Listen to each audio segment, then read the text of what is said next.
Good afternoon everyone. Good afternoon sir. Divyankar आवाज आ रही है?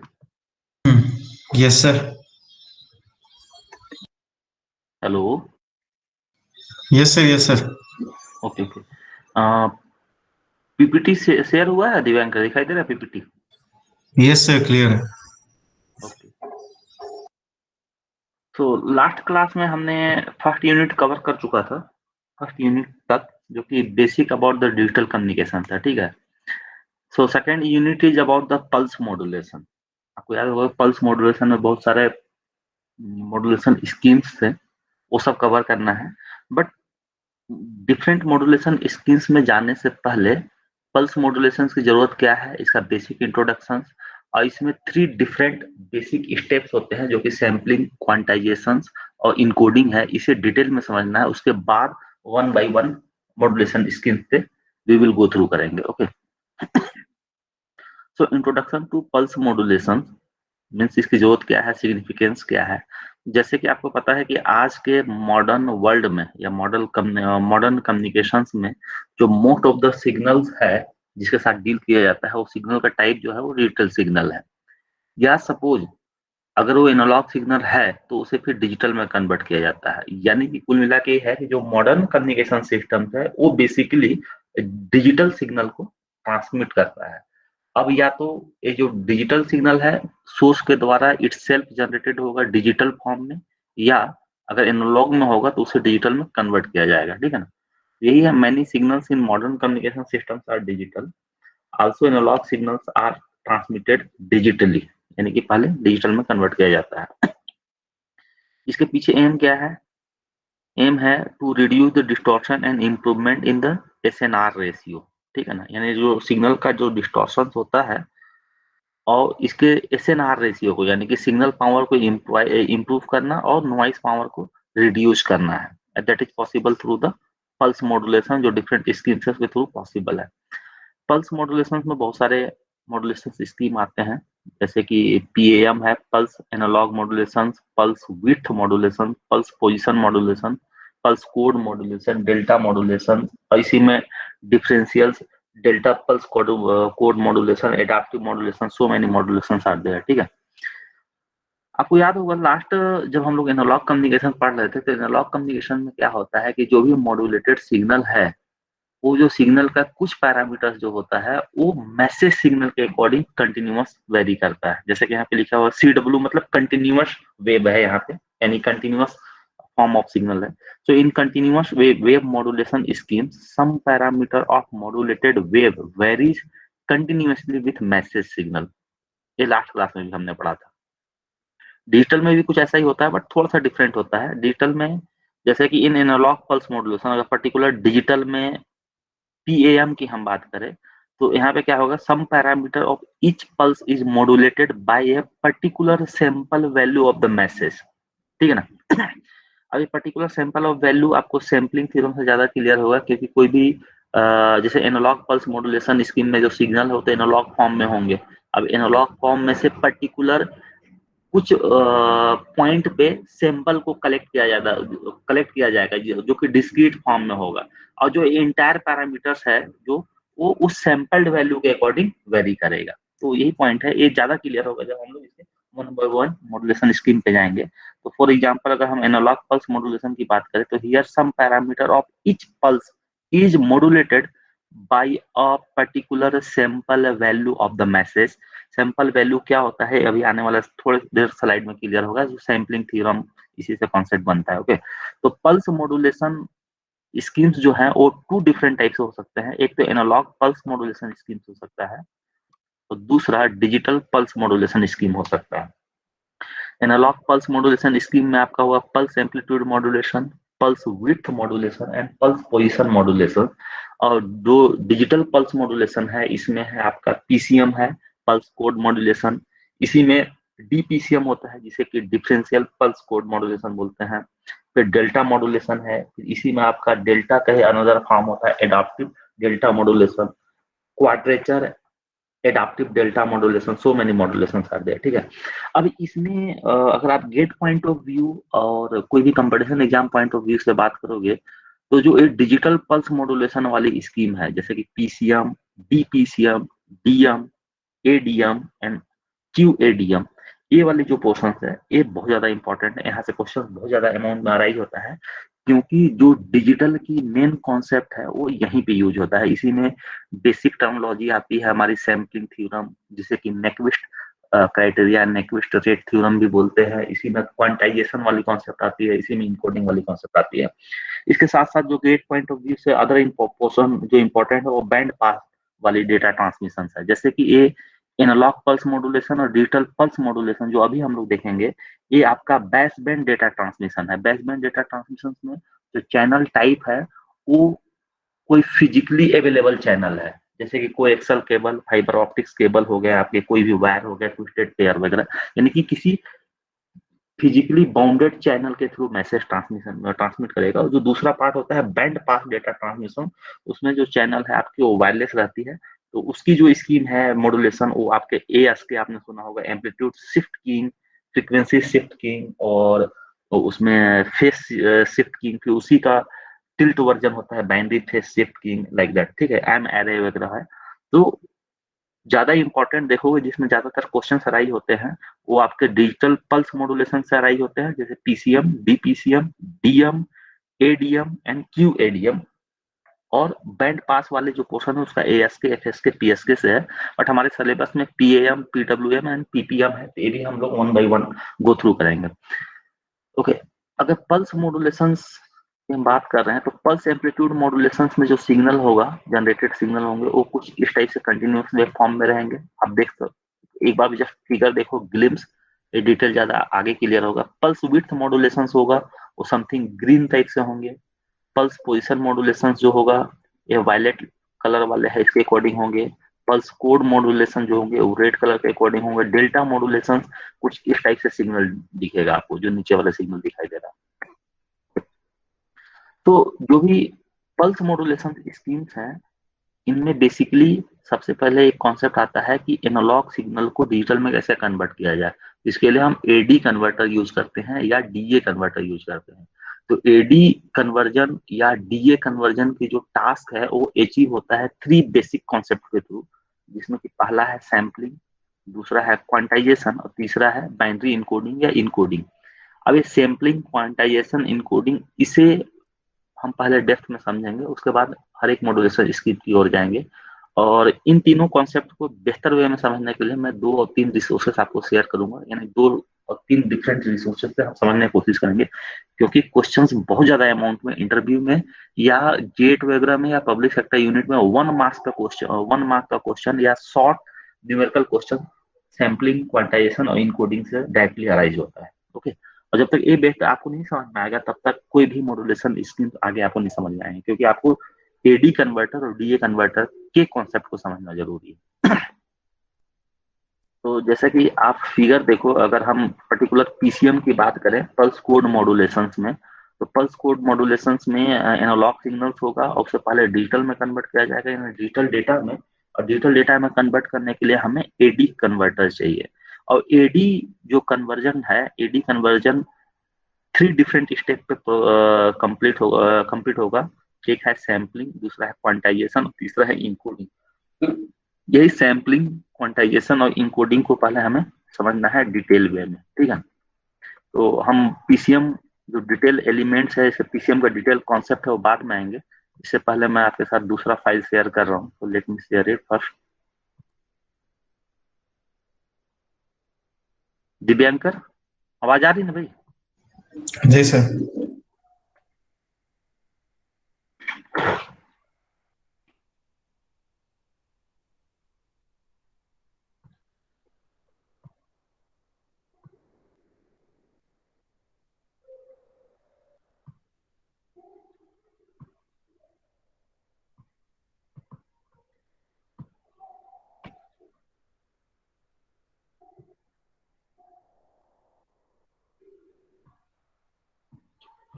दूसरा स्लाइड दिखना स्टार्ट हुआ दिव्यांकर? Yes sir.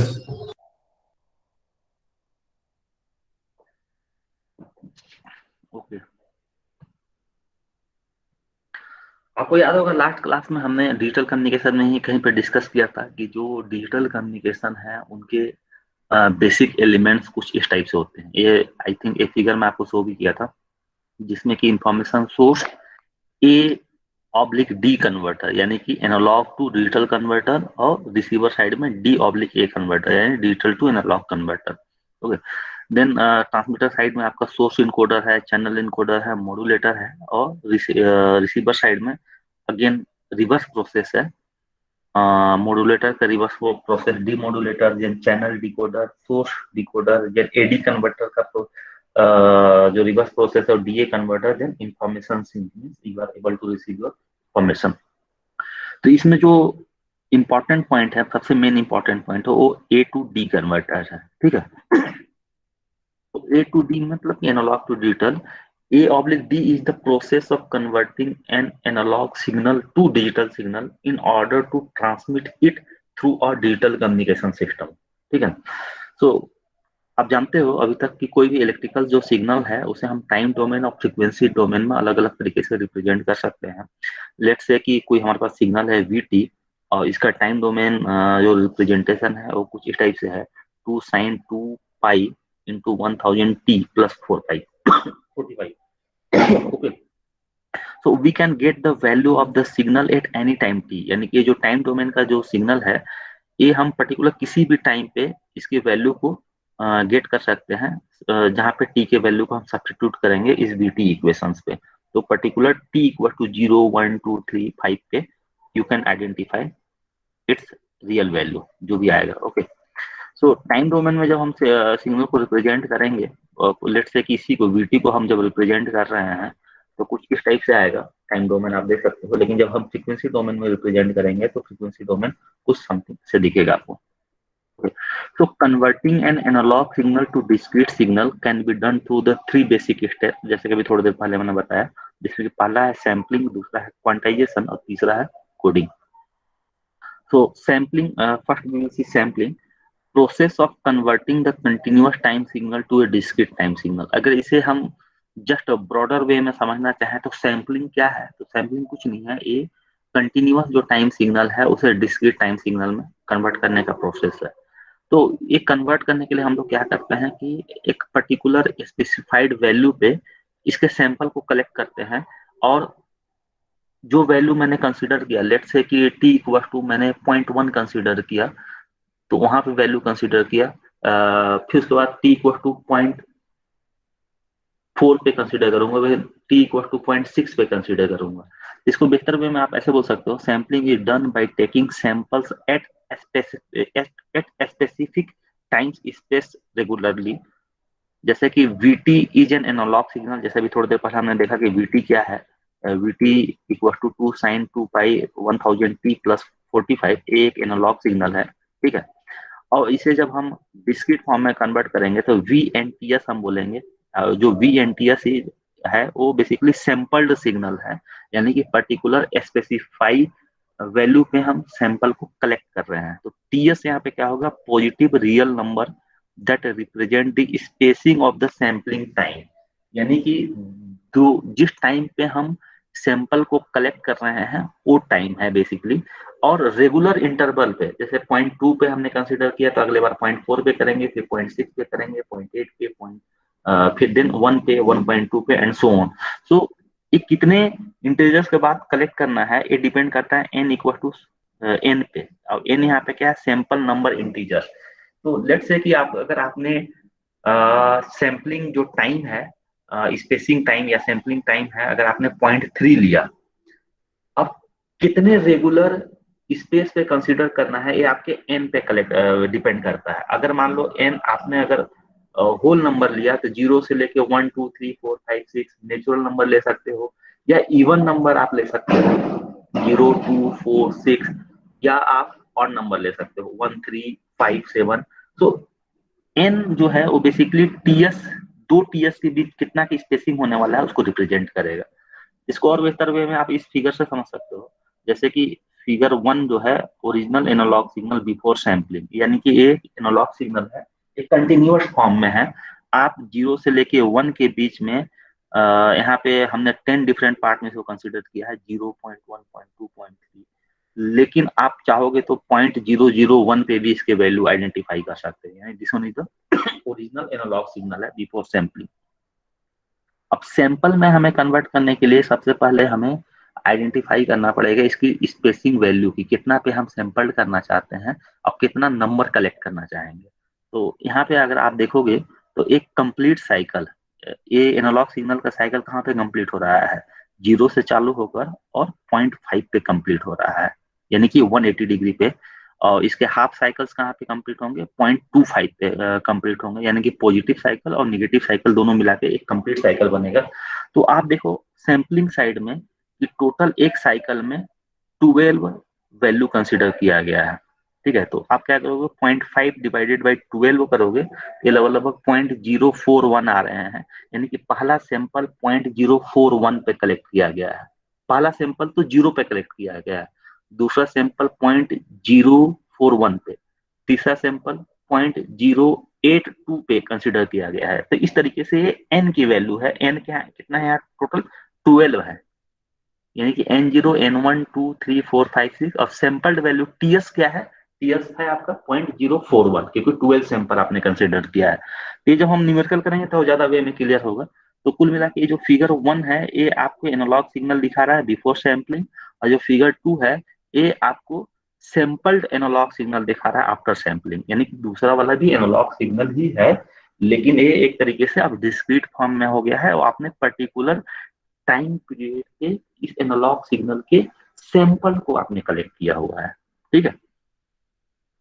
तो सैंपलिंग बेसिकली यही कर रहा है, और एक एनालॉग सैंपल्ड वैल्यू है लेकिन अब ये डिस्क्रीट फॉर्म में हो गया। So sampling, the closer the TS value, the closer this sample signal reassemble the original signal, क्योंकि आपने ट्रांसमीटर साइड सैंपलिंग तो कर दिया लेकिन रिसीवर साइड आपको रीअसेंबल भी करना होता है। तो रिसीवर साइड इसका रीअसेंबलिंग तभी बेटर वे में होगा जब इसकी सैंपल्ड वैल्यू आप एग्जैक्टली टीएस के पास लो। टीएस यानी कि जो आपने सैंपलिंग टाइम स्पेसिंग जो डिफाइन किया हुआ है, जैसे कि पहले वाले फिगर में हमने 0.041, अगले बार 0.082, यानी कि सैंपल टाइम क्या है 0.041 है, टीएस इक्वल टू 0.041। तो यही बोल रहा है, the closer the TS value means the closer the sampled signal reassemble the original signal. Note that we have lost some values of the original signal, the parts between each successive samples। यानी कि जैसे figure 1 देखो एक continuous form of analogue signal है, और जो figure 2 है वो discrete form of analogue signal है, यानी कि पर्टिकुलर सैंपल पे ले रहे हैं। तो कोई भी दो कंजिगेटिव सैंपल आप कंसीडर करोगे, मान लो कि 0.041 पे और 0.082 पे, इनके बीच वाली वैल्यू को आपने रिमूव कर दिया है। तो क्वेश्चन ये राइज होता है कि अगर आप बीच वाले वैल्यू को रिमूव कर दे रहे हो, सिर्फ सैंपल्ड वैल्यू पे ही वैल्यू को कंसीडर कर रहे हो, तो क्या रिसीवर पॉइंट पे आप ओरिजिनल सिग्नल को रिसीव कर पाओगे, या इस सैंपल्ड वैल्यू के बेस पे आप क्या रिसीवर पॉइंट पे ये एग्जैक्ट एनालॉग सिग्नल जो है, कंप्लीट एनालॉग सिग्नल, इसको रिसीव कर पाओगे। ये सारे क्वेश्चन का आंसर आपका सैंपलिंग थ्योरम देता है, यानी कि आप जब सैंपल्ड कलेक्ट करते हो तो सैंपल्ड का collection as per sampling theorem या नेक्विस्ट क्राइटेरिया के अकॉर्डिंग होगा। अगर वो होगा तो भी आप कलेक्ट कर सकते हो, अदरवाइज नहीं कर सकते हो। तो इसके लिए मैं आपको और डिफरेंट एक सोर्स प्रोवाइड करूंगा, उसमें और डिटेल वे में शायद समझ में आए आपको। क्वेश्चन यही है, can we recover these values and how can we go back from the discrete signal to the original continuous signal? Okay, so all these answers can be achieved with the help of sampling theorem. So sampling theorem क्या है, a band limited signal having no spectral component above maximum frequency can be determined uniquely by values sampled at uniform interval of TS। अब band limited signal क्या है, अगर आपको याद होगा तो हम लोग एनालॉग कम्युनिकेशन में भी बार बार पढ़ रहे थे कि कोई हमारा जो सिग्नल्स होता है वो बेसिकली 0 से FM होता है, लेकिन उसकी बैंडविड्थ कितना होती है, -FM से +FM का।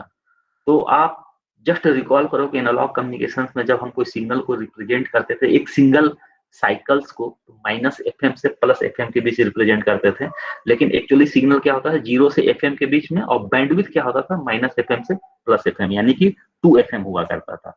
उसके कहने का मतलब ये है बैंड लिमिटेड सिग्नल का कि कोई भी सिग्नल जिसकी स्पेक्ट्रल वैल्यू इस -fm से +fm के बीच होना चाहिए, बैंड लिमिटेड हम बोलते हैं। अगर इससे बाहर वाला को कंसीडर करोगे तो उस समय हम उसको रिकंस्ट्रक्ट नहीं कर सकते। पॉइंट क्या है, a band limited signal having no spectral component above +fm और बिलो -fm। अगर ऐसा कोई बैंड लिमिटेड सिग्नल है जिसका हायर कंपोनेंट नहीं है, can be determined uniquely by values sampled eight uniform interval of ts second.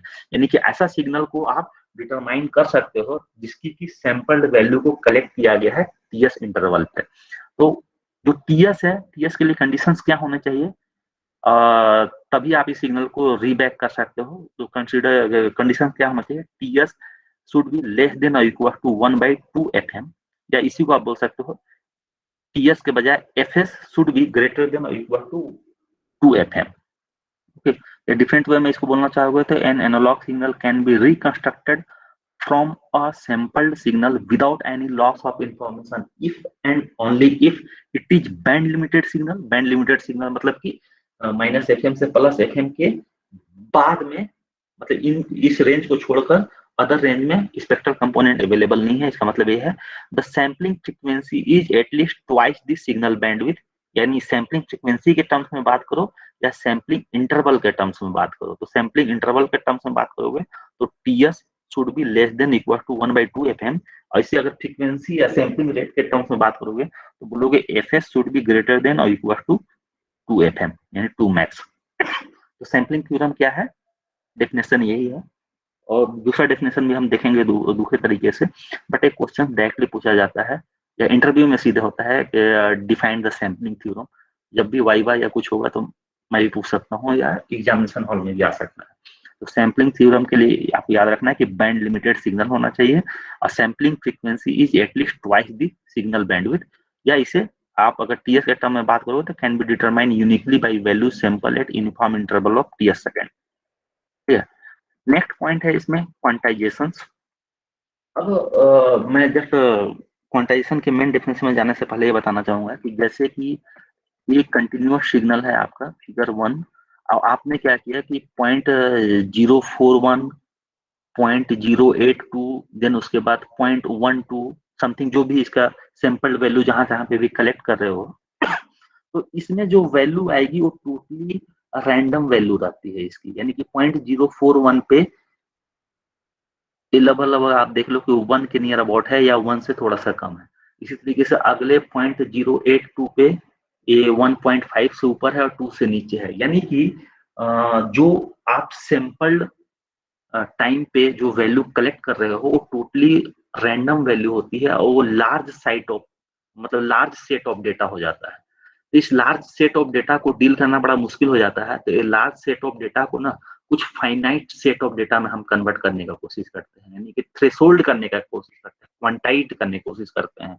ये जो थ्रेशोल्डिंग जो डन होता है वो क्वांटाइजेशन के थ्रू ही डन होता है, यानी कि लार्ज सेट के डेटा को थोड़ा सा स्मॉल सेट के डेटा में हम लाने का कोशिश करते हैं। That is possible through the quantization. So quantization is a process of approximating a continuous range of values very large set of possible discrete value, क्योंकि आपने सैंपल से कलेक्ट किया बहुत ज्यादा अमाउंट में और डिफरेंट डिफरेंट वैल्यू आपको मिला है। तो डिफरेंट डिफरेंट वैल्यू को थोड़ा सा स्मॉल सेट में हम कन्वर्ट करते हैं। That is possible through quantization. तो यही है, quantization is a process of approximating a continuous range of values very large set of possible discrete values by relatively small range of value, यानी कि small set of discrete value आप consider करो। Continuous range में क्या है, infinite set of values है, और discrete range में क्या है, फाइनाइट सेट ऑफ वैल्यूज है। क्वांटाइजेशन में बेसिकली क्या है कि अब जो भी आप कौन सा डेटा सैंपल्ड करो, सैंपल्ड किए हुए है, जो मैक्सिमम वैल्यू है और जो मिनिमम वैल्यू है, इसी के बीच में आपने सैंपल डेटा को कलेक्ट किया हुआ है। जो डेटा की रेंज होगी, वैल्यू होगी, इसी के बीच में होगी। तो ये जो रेंज है वो काफी वेरी करते रहता है। मैंने बोला कि लार्ज सेट ऑफ डेटा है। इसको दूसरे टर्म्स में हम यहाँ पे बोलते हैं कि जो सैंपल्ड टाइम पे जो सैंपल्ड वैल्यू कलेक्ट किए हुए हैं और उसकी जो वैल्यू की रेंज है वो काफी डायनेमिक है। तो उस डायनेमिकनेस को थोड़ा सा स्टैटिक हम लाने की कोशिश कर रहे हैं, वो क्वांटाइजेशन के थ्रू पॉसिबल है। अभी थोड़ा सा ये डायनेमिक रेंज के सेंस में भी बात किया जाता है इसे। Dynamic range of signal, the difference between the highest to lowest value the signal can takes, ठीक है। So in the quantization process, the dynamic range of a signal is divided into L amplitude labels denoted by mk, and where k is the 1, 2, 3 up to L. So L is an integer power of 2. So L may be 2 के power k. So k is the number of bits needed to represent the amplitude label. So for example, if we divide the dynamic range into 8 labels, तो L equal to 8 यानी कि 2 के power 3 होगा, यानी कि we need 3 bit to represent each level. जब हम इनका क्वेश्चन करेंगे तो बहुत बेहतर वे में क्लियर होगा, लेकिन अभी तक आपको ये समझना है कि सैंपल्ड वैल्यू यानी कि जो भी सैंपलिंग टाइम है और उस टाइम के रिस्पेक्ट में जो वैल्यू आ रहा है हम उसे सीधे कंसिडर कर रहे हैं। और क्वांटाइजेशन में क्या है कि ये जो सैंपल्ड वैल्यू जो कलेक्ट हुआ है वो बहुत large amount of different different value है। ये जो large amount of different different value है, इसे सम हम कुछ लेबल डिफाइन करते हैं और उस लेवल पे सीधे कंसिडर करते हैं। फॉर एग्जांपल कि आपने कहीं पे वैल्यू 1.3 आपको सैंपल्ड में कलेक्ट हुआ, लेकिन आपने इसको क्वांटाइज आपको या तो 1.5 पे करना है या 1 पे करना है, आप 1.3 नहीं लोगे, या तो थ्रेशोल्ड 1.5 पे रखोगे या 1 पे रखोगे। तो एक इसके भी अलग अलग मेथड है क्वांटाइजेशन के, we will see later on. तो आप थोड़ा थोड़ा मैं समझाने की कोशिश कर रहा हूँ फिगर के through. Example, suppose we have an analogue signal with the values between 0 to 10। If we divide the signal into 4 level, तो 4 लेवल क्या हो सकता है, M1, M2, M3, M4। और M1 है वो किसकी वैल्यू को कंसीडर करेगा, 0 से लेकर 2.5 तक, यानी 0 से लेकर 2.5 के बीच जो भी वैल्यू आएगा वो हम M1 कंसीडर करेंगे। 2.5 से 5 के बीच जो भी वैल्यू आएगा सैंपल्ड वैल्यू, वो M2 होगा। उसी तरीके से M3 एंड M4।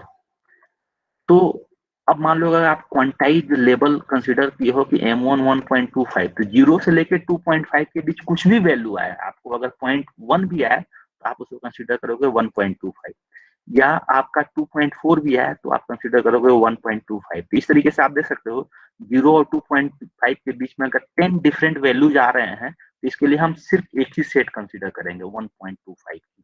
तो इस तरीके से जो लार्ज डेटा सेट है उसे आप स्मॉल डेटा सेट में कन्वर्ट कर रहे हो, तो यही क्वांटाइजेशन है, इसी को क्वांटाइजेशन बोलते हैं। ओके, तो for every level we assign a value for the signal if it falls within the same level. Let's say कि जैसे वीटी सिग्नल लिए हो, तो वीटी सिग्नल को जब आप क्वांटाइज करोगे तो total signal can be represented in 4 different value, that is 1.25, 3.75, 6.25, 8.75। अब इसने 1.25 कैसे किया, इसने 0 प्लस 2.5 डिवाइडेड बाई 2 किया तो 1.25 आया। 2.5 प्लस 5 यानी कि 7.5 डिवाइडेड बाई 2, तो दैट इज 3.75।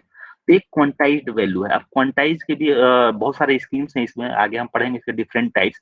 तो जरूरी नहीं है कि इसके हम मतलब एवरेज वैल्यू ही लें, कई बार मिनिमम को लेते हैं, कई बार मैक्सिमम को लेते हैं, कई बार अलग तरीका लेने का होता है, we will see later on. अभी तक ओवरऑल आपको ये समझना है। तो कुल मिला के अब जो ओरिजिनल एनालॉग सिग्नल है बिफोर क्वांटाइजेशन, यानी कि एक्चुअल एनालॉग सिग्नल ऐसे हो जाएगा। और आप जो पहले ये फिगर अगर आपको याद होगा कि ये एक्चुअल एनालॉग सिग्नल है और सैंपल सिग्नल कुछ ऐसे हो गए, आप देख सकते हो सैंपल सिग्नल, और यही सिग्नल उसी ओरिजिनल सिग्नल को जब हम क्वांटाइज करेंगे तो ये सिग्नल ऐसे दिखेगा। तो आप देख सकते हो पहले सैंपल्ड आपने कलेक्ट किया, उसके बाद आपने क्वांटाइज कर दिया, फिक्स कर दिया। तो होप सो कि यहाँ तक क्लियर है।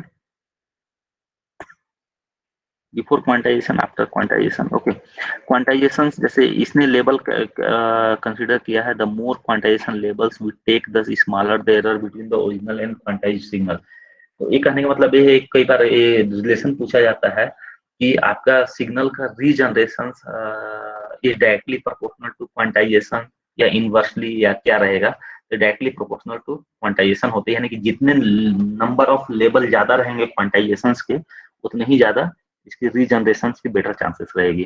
तो इसी चीज को क्वांटाइजेशन स्टेप्स भी बोलते हैं, del, dynamic range divided by number of quantization level, that is the del. The smaller the del, the smaller the error.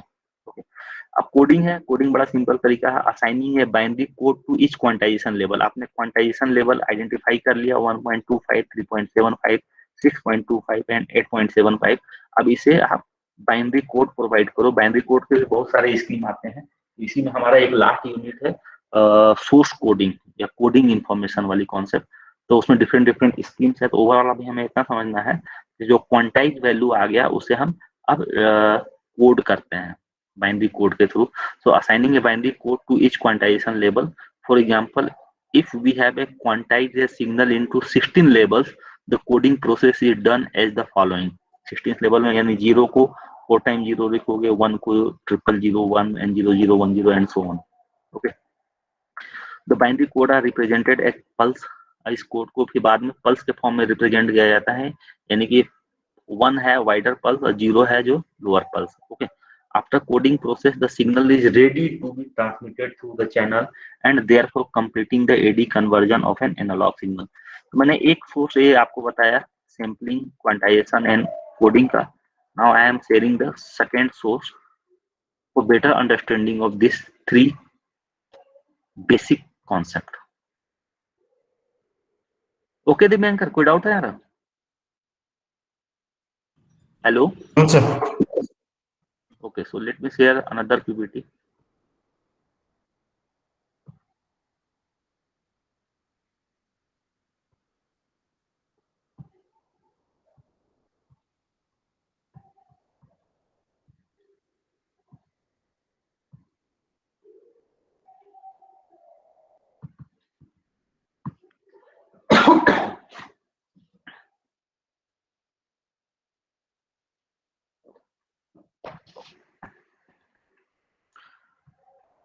Web page दिखाई दिया दिव्यांकर?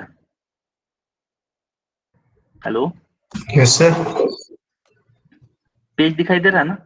सर अभी तो ब्लैंक, हाँ सर अब आ गया। ओके ओके ओके, मैं लिंक भी शेयर कर दूंगा।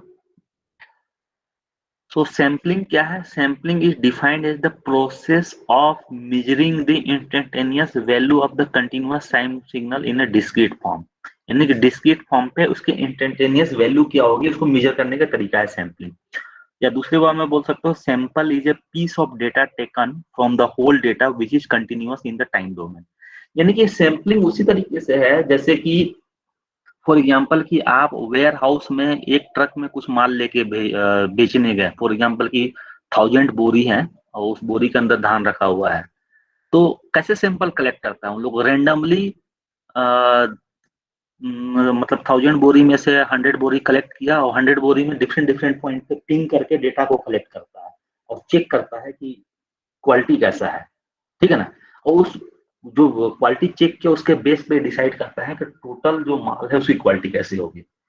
सेम कॉन्सेप्ट है सैम्पलिंग यहाँ पे डिजिटल कम्युनिकेशन में। डिजिटल कम्युनिकेशन में क्या कर रहे हो कि आप जो कंप्लीट जो एनालॉग सिग्नल है, फॉर एग्जांपल कि 0 से लेके 1 के बीच कंटिन्यूअस फॉर्म ऑफ जो सिग्नल है जहाँ पे कि करोड़ों वैल्यू हो सकती है, तो पर्टिकुलर 2-3-4 पॉइंट पे आप वैल्यू को कंसिडर कर लिए और उसके बेस पे इंटायर एनालॉग सिग्नल को आप डिफाइन कर देते हो, यानी कि रिसीवर के साइड उसे रिसीव कर लेते हो। तो जैसे कि हम माल बेचने जाते हैं और वहां पे जो सैम्पलिंग प्रोसेस है वही सैम्पलिंग प्रोसेस डिजिटल कम्युनिकेशन में है, उसी टाइप से कॉन्सेप्ट भी है, वही हम बोल भी रहे हैं। Sample is a piece of data taken from the whole data which is continuous in the time domain. So when a source generates an analog signal and if that has to be digitized having ones and zero यानी कि high or low, the signal has to be discretized in time।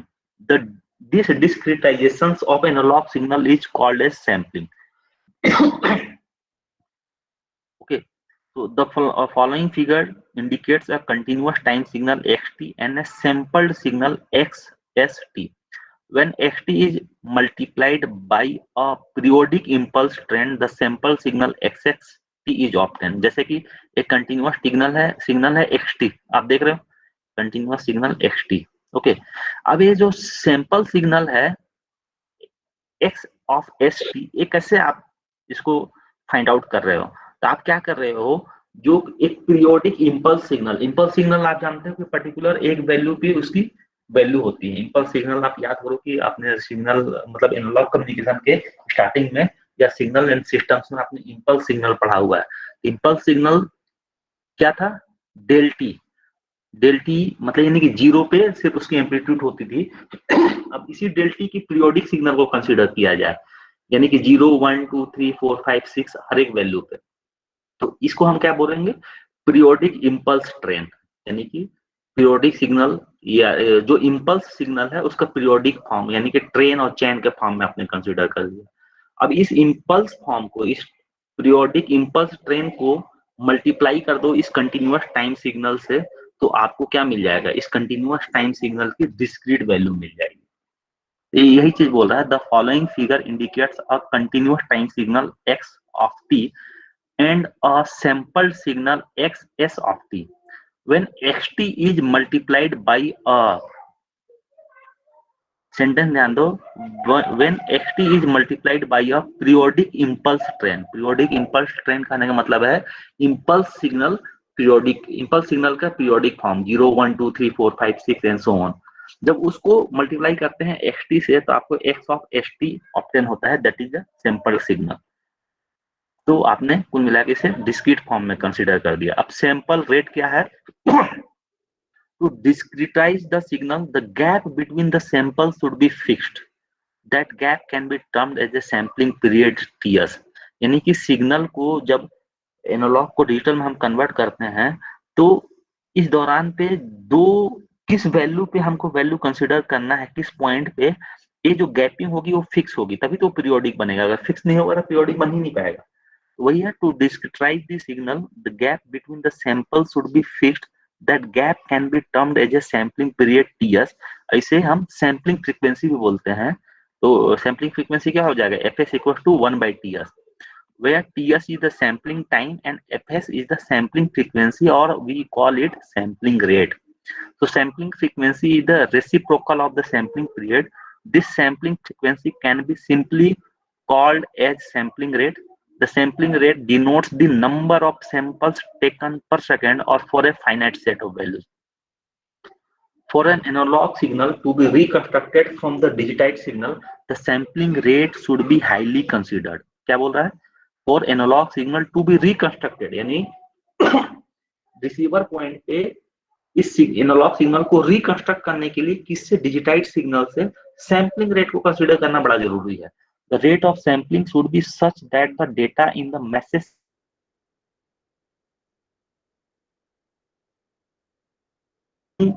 rate was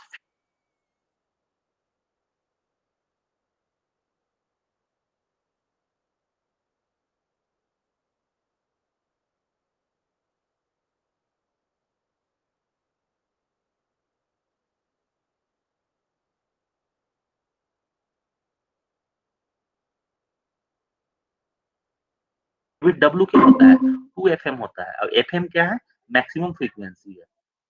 तो उसी के terms में इसको define कर रहे हैं। Suppose that a signal is band limited, remember के बैंड लिमिटेड होना चाहिए, with no frequency component higher than W hertz. That means W is the highest frequency for such a signal. For effective reproduction of the original signal, the sampling rate should be twice the highest frequency. या sampling rate should be greater than the bandwidth. या twice of the highest frequency. बात दोनों same है. Which means fs should be 2w. इतना तो होना चाहिए, greater than या इतना होना चाहिए. Where fs is the sampling rate and w is the highest frequency. So this rate of sampling is called as Nyquist rate. A theorem called sampling theorem was stated on the theory of this Nyquist rate. So Nyquist rate sampling theorem या fs equals to 2w, fs greater than equals to 2w या ts less than equals to 1/2w, ये एक ही है सब, sampling theorem, Nyquist rate, but अलग अलग form में आप बोल रहे हो।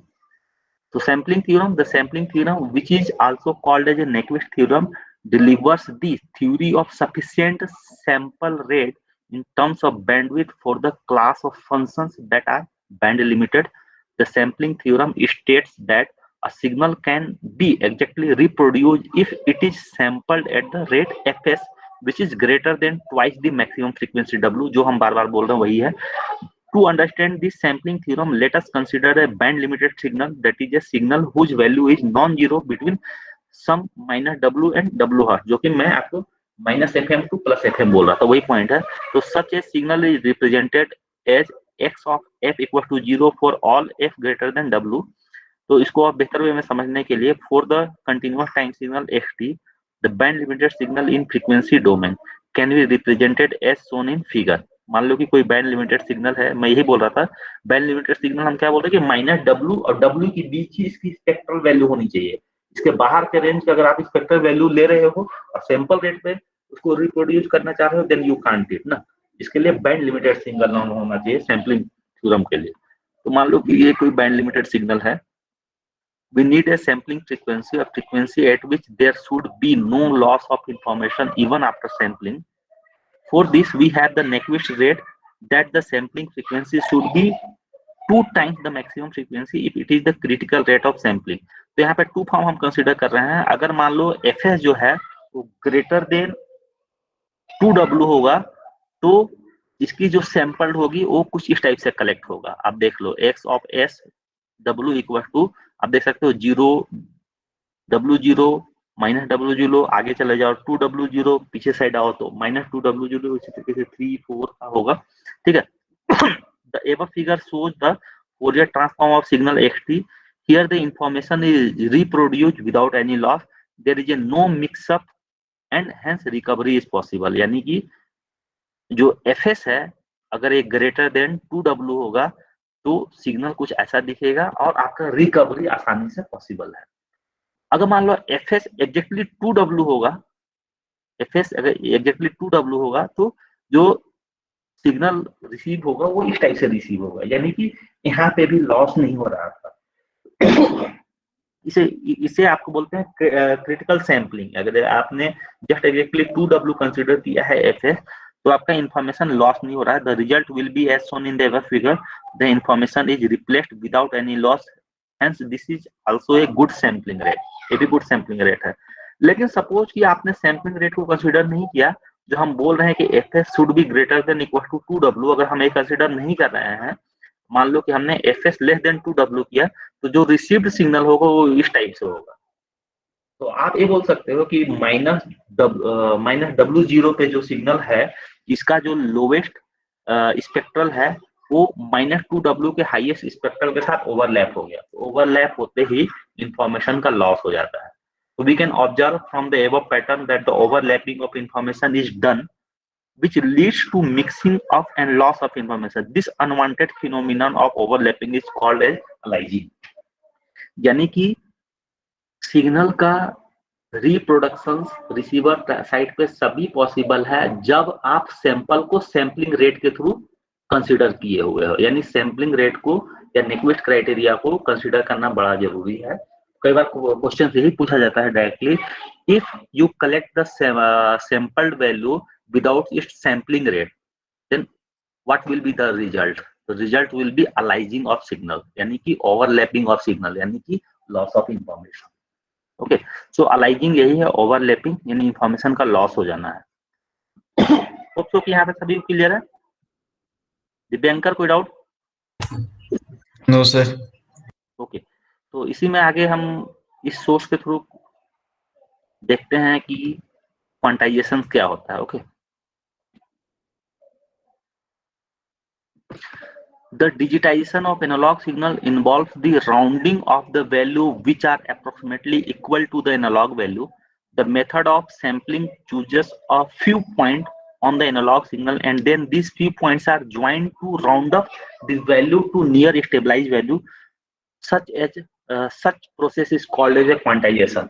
यानी यही बात मैं अभी थोड़ी देर पहले आपको बोला था कि जब हम एनालॉग सिग्नल से सैंपल वैल्यू को कलेक्ट करते हैं तो सैंपल वैल्यू बहुत ही लार्ज डेटा सेट होता है, उसका वैल्यू बहुत ज्यादा वेरी करता है।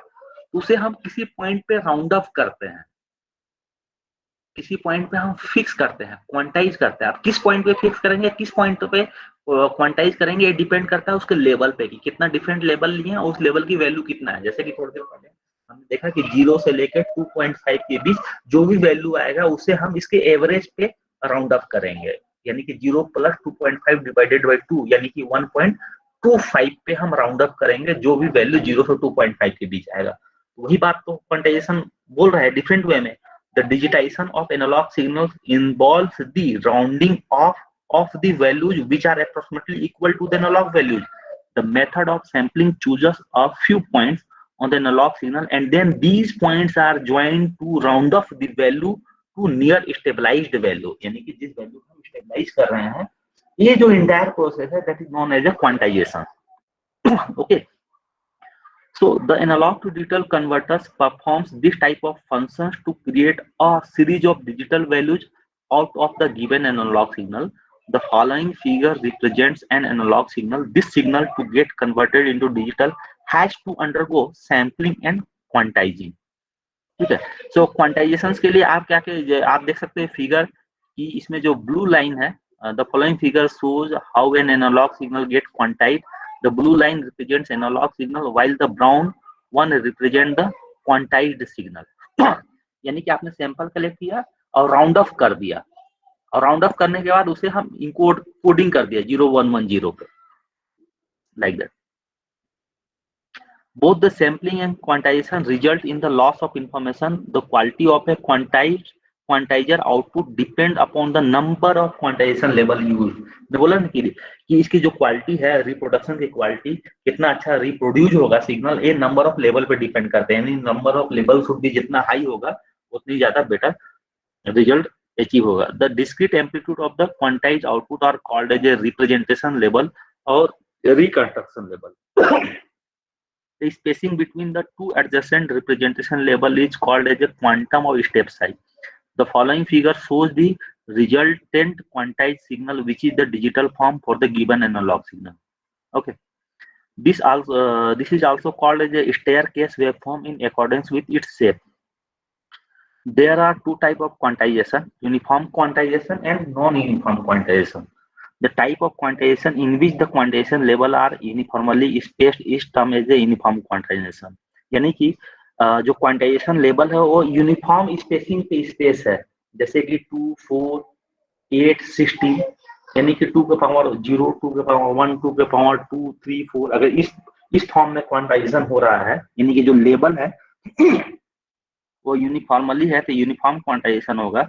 और दूसरा the type of quantization in which the quantization levels are unequal and mostly the relation between them is logarithmic is term as the non uniform quantization.